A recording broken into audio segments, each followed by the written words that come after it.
Om Shanti. Good morning. 8 अक्टूबर 2024 की मुरली का सार है, मीठे बच्चे, बुद्धि को रिफाइन बनाना है तो एक बाप की याद में रहो, याद से ही आत्मा स्वच्छ बनती जाएगी। बुद्धि को रिफाइन बनाना है तो एक बाप की याद में रहो, याद से ही आत्मा स्वच्छ बनती जाएगी। प्रश्न है, वर्तमान समय मनुष्य अपना टाइम व मनी वेस्ट कैसे कर रहे हैं? वर्तमान समय मनुष्य अपना टाइम व मनी वेस्ट कैसे कर रहे हैं? उत्तर है, जब कोई शरीर छोड़ता है तो उनके पीछे कितना पैसा आदि खर्च करते रहते हैं।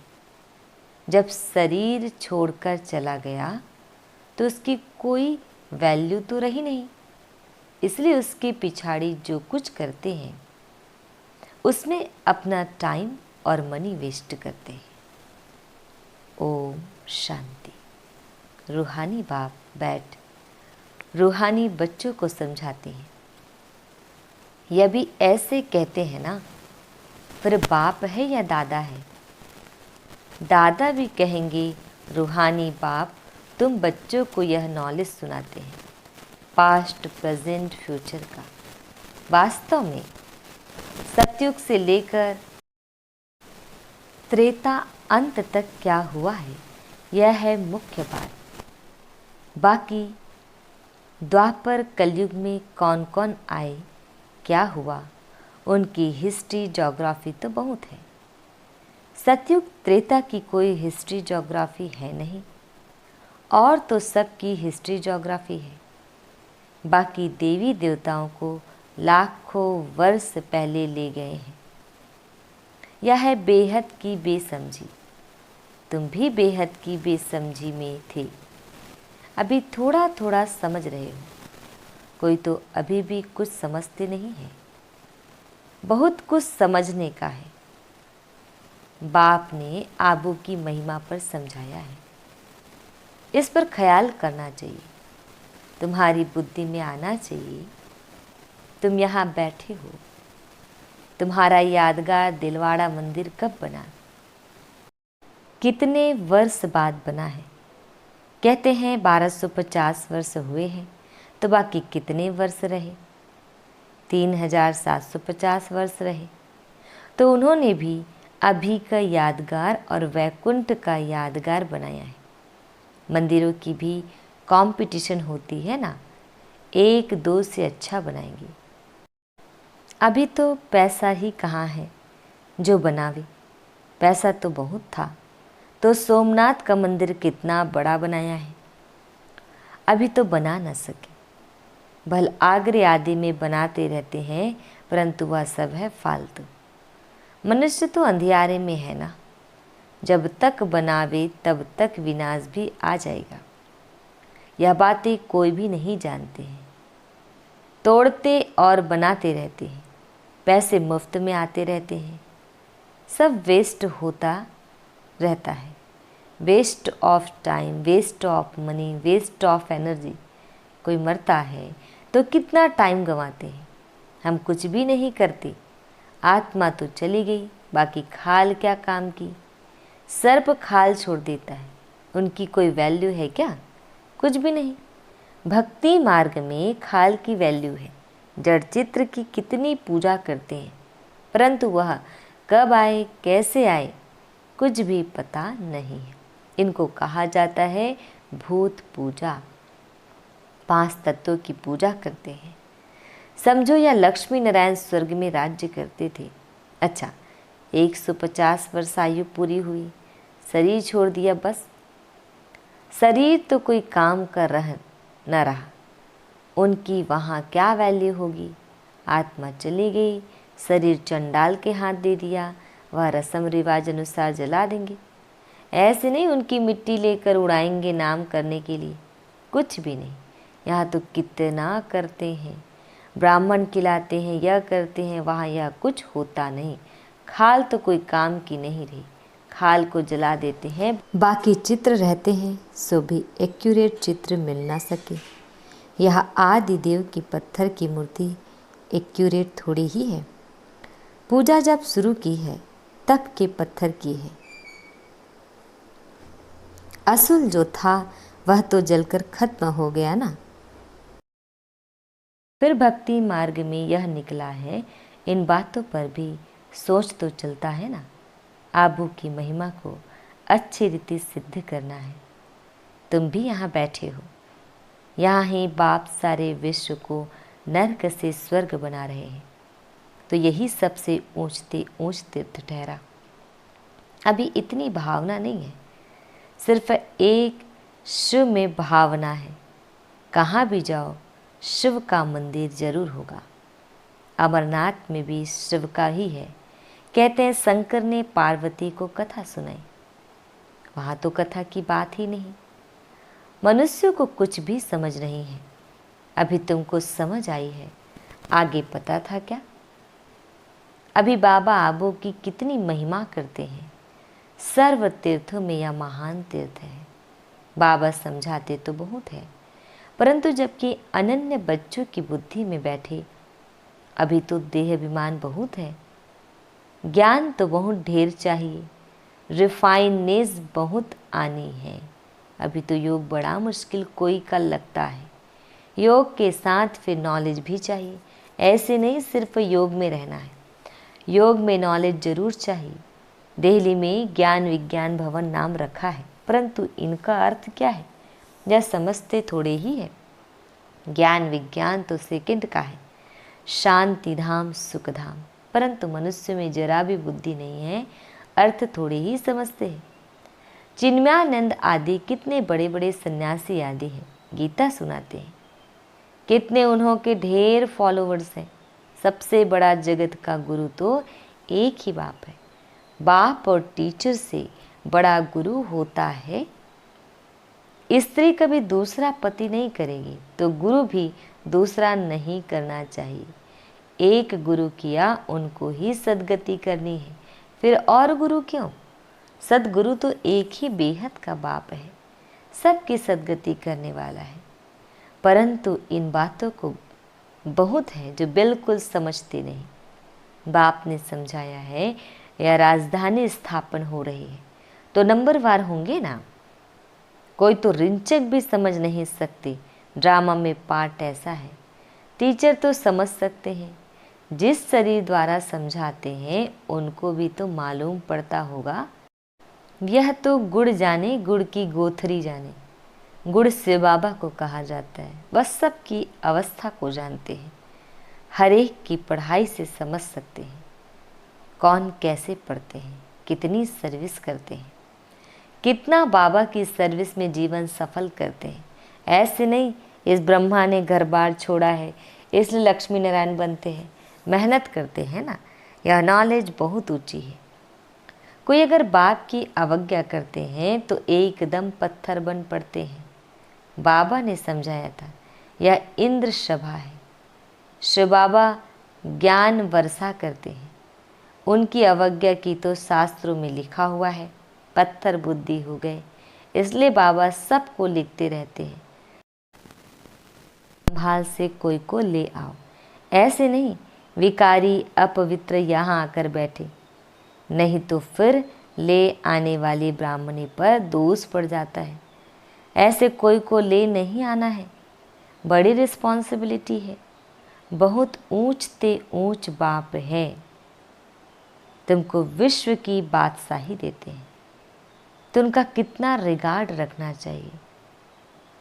बहुतों को मित्र संबंधी आदि याद पड़ते हैं,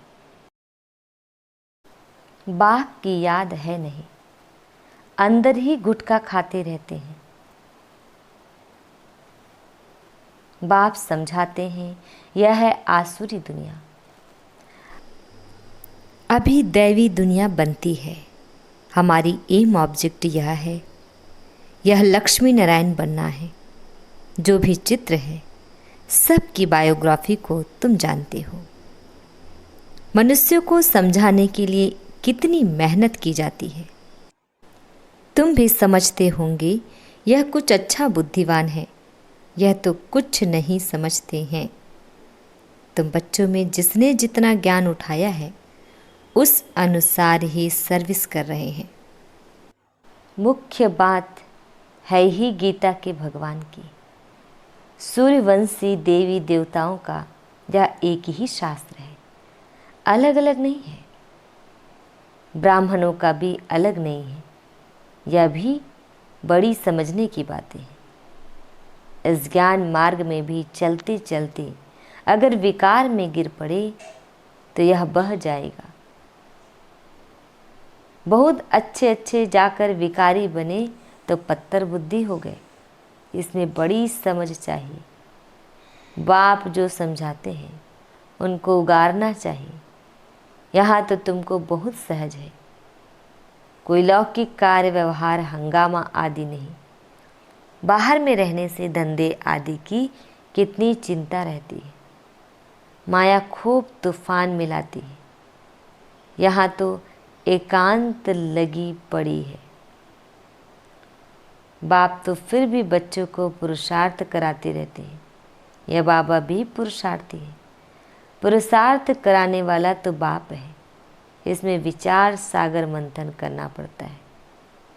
यहाँ तो बाप बच्चों के साथ बैठे हैं। जो पूरी अंगुली देते हैं उनको ही सर्विसेबल कहेंगे। बाकी गुटखा खाने वाले तो नुकसान करते हैं और ही डिसर्विस करते हैं, विघन डालते हैं। यह तो जानते हो, महाराजा महारानी बनेंगे तो उन्हों की दास दासियाँ भी चाहिए। वह भी यहाँ के ही आएंगे। सारा मदार पढ़ाई पर है। इस शरीर को भी खुशी से छोड़ना है, दुख की बात नहीं। पुरुषार्थ के लिए टाइम तो मिला हुआ है। ज्ञान सेकंड का है, बुद्धि में है। शिव बाबा से वर्षा मिलता है। थोड़ा भी ज्ञान सुना, शिव बाबा को याद किया तो भी आ सकते हैं। प्रजा तो बहुत बनने की है। हमारी राजधानी सूर्यवंशी चंद्रवंशी यहाँ स्थापन हो रही है। बाप का बनकर अगर अग्रानी करते हैं तो बहुत बोझा चढ़ता है। एकदम जैसे रसातल में चले जाते हैं। बाबा ने समझाया है, जो अपनी पूजा बैठ कराते हैं वह पूज्य कैसे कहला सकते। सर्व का सद्गति दाता कल्याण करने वाला तो एक ही बाप है। मनुष्य तो शांति का भी अर्थ नहीं समझते हैं। हठयोग से प्राणायाम आदि चढ़ाना उसको ही शांति समझते हैं। उसमें भी बहुत मेहनत लगती है। कोई की ब्रेन खराब हो जाती है, प्राप्ति कुछ भी नहीं। वह है अल्पकाल की शांति। जैसे सुख को अल्पकाल कागविष्टा समान कहते हैं, वैसे वह शांति भी कागविष्टा के समान है। वह है ही अल्पकाल के लिए। बात तो 21 जन्मों के लिए तुमको सुख शांति दोनों देते हैं। कोई तो शांति धाम में पिछाड़ी तक रहते होंगे, जिनका पाठ है, वह इतना सुख थोड़े ही देख सकेंगे। वहाँ भी नंबरवार मर्तबे तो होंगे ना। बलदास दासियाँ होंगे, परंतु अंदर थोड़े ही घुस सकेंगे। श्री कृष्ण को भी देख न सके।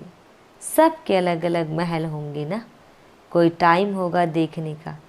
जैसे देखो पोप आता है तो उनका दर्शन करने के लिए कितने लोग आते हैं। ऐसे बहुत निकलेंगे जिनका बहुत प्रभाव होगा। लाखों मनुष्य जाएंगे दर्शन करने के लिए। यहाँ शिव बाबा का दर्शन कैसे होगा, यह तो समझने की बात है। अब दुनिया को कैसे पता पड़े कि यह सबसे ऊंच तीर्थ है। दिलवाड़ा जैसा मंदिर शायद आसपास और भी हो, वह भी जाकर देखना चाहिए कैसे बना हुआ है। उनको ज्ञान देने की भी दरकार नहीं, वह फिर तुमको ज्ञान देने लग जाएंगे। राय देते हैं ना, यह करना चाहिए, यह करना चाहिए। यह तो जानते नहीं कि इनको पढ़ाने वाला कौन है। एक एक को समझाने में मेहनत लगती है। उन पर कहानियाँ भी है। कहते थे शेर आया शेर आया। तुम भी कहते हो मौत आया कि आया, तो वह विश्वास नहीं करते। समझते हैं अभी तो 40,000 वर्ष पड़े हैं, मौत कहाँ से आएगा। परंतु मौत आना तो जरूर है, सबको ले जाएंगे। वहाँ कोई भी किचड़ा होता नहीं। यहाँ की गऊ और वहाँ की गौ में भी कितना फर्क है। श्री कृष्ण थोड़ी ही गौवें चराता था। उन्हों के पास तो दूध हेलीकॉप्टर में आता होगा। यह कीचड़ पट्टी दूर रहती होगी, सामने घर में थोड़ी ही कीचड़ा रहेगा। वहाँ तो अपरम सुख है जिसके लिए पूरा पुरुषार्थ करना है। कितने अच्छे अच्छे बच्चे सेंटर से आते हैं, बाबा देखकर कितना खुश होते हैं। नंबरवार पुरुषार्थ अनुसार फूल निकलते हैं। फूल जो है वह अपने को भी फूल समझते हैं। दिल्ली में भी बच्चे कितनी सर्विस करते रहते हैं रात दिन। ज्ञान भी कितना ऊंच है, आगे तो कुछ नहीं जानते थे, अब कितनी मेहनत करनी पड़ती है। बाबा के पास तो सब समाचार आते हैं, कोई का सुनाते हैं, कोई का नहीं सुनाते हैं, क्योंकि ट्रैक्टर भी बहुत होते हैं। बहुत फर्स्ट क्लास भी ट्रैक्टर्स बन पड़ते हैं, थर्ड क्लास भी ट्रैक्टर हो। थोड़ा ज्ञान मिला तो समझते हम शिव बाबा के भी बाबा बन गए। पहचान तो है नहीं कि कौन नॉलेज देते हैं।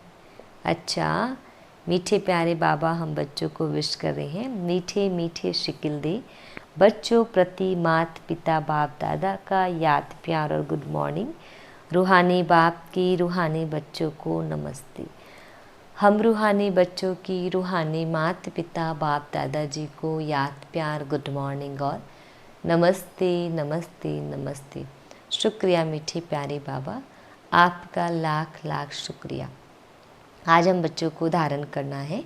फर्स्ट पॉइंट है, विश्व की बादशाही देने वाले बाप का बहुत बहुत रिगार्ड रखना है। बाप की सर्विस में अपनी जीवन सफल करनी है। पढ़ाई पर पूरा पूरा ध्यान देना है।